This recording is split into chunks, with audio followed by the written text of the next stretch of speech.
Okay, the Kotak Bank results are out, and it's been a mixed set of numbers from Kotak Bank. Now I'm going to begin with the first and most positive highlight, which we've only found out later via agencies, mind you. We're still waiting to hear from Mr. Uday Kotak or the bank management. The moratorium levels have come down to 9.5%. So that's a number that's similar to HDFC and Axis, and it'll be a number that the street definitely appreciates, and it's come down from an earlier stated 26%. So it's a sharp reduction nonetheless, and now that means that barring ICICI, the other three largest private players have all managed to bring their moratorium levels down to under 10%.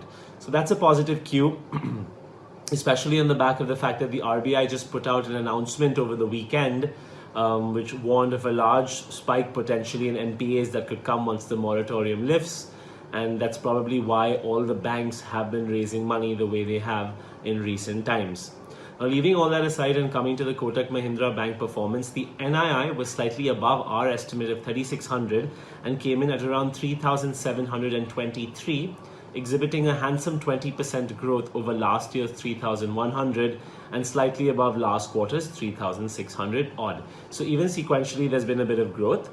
At the profit level, there's been a slight tapering off, 1244, which was slightly below the ET Now poll, and that's on the back of higher provisions, but not as high as brokerages thought. So brokerages thought a 1,200 crore provision figure was reasonable, but it came in at 962 with a COVID provision of 616. So considering that that was around 200-300 crores lower and your PAT still missed the average estimate, you might consider that a bit of a weak Q. Also, if you just look at standalone operating profit, our estimate of 9,800 was missed. It came in slightly shy of that. So there operationally also it seemed that there was a slight tapering off. Now, with all this being said, Kotak Bank is the most conservative bank. Everyone knows that.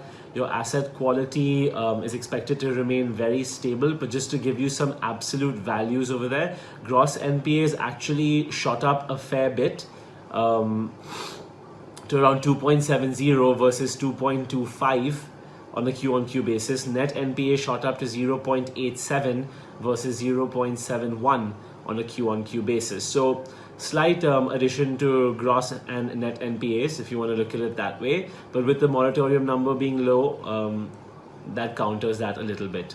The main reason also one might attribute to a sharp fall in the profit is if you look at the other income this time around, it's half of what it usually is. It usually comes in at 1,400. It came in at around 700 crore odd. So that's where you're also missing out a fair bit of revenue that would have come in regularly from fee income and things like that. So if you include that in, then it's not such a bad miss on the profit front, given all the headwinds we're currently facing in the banking environment.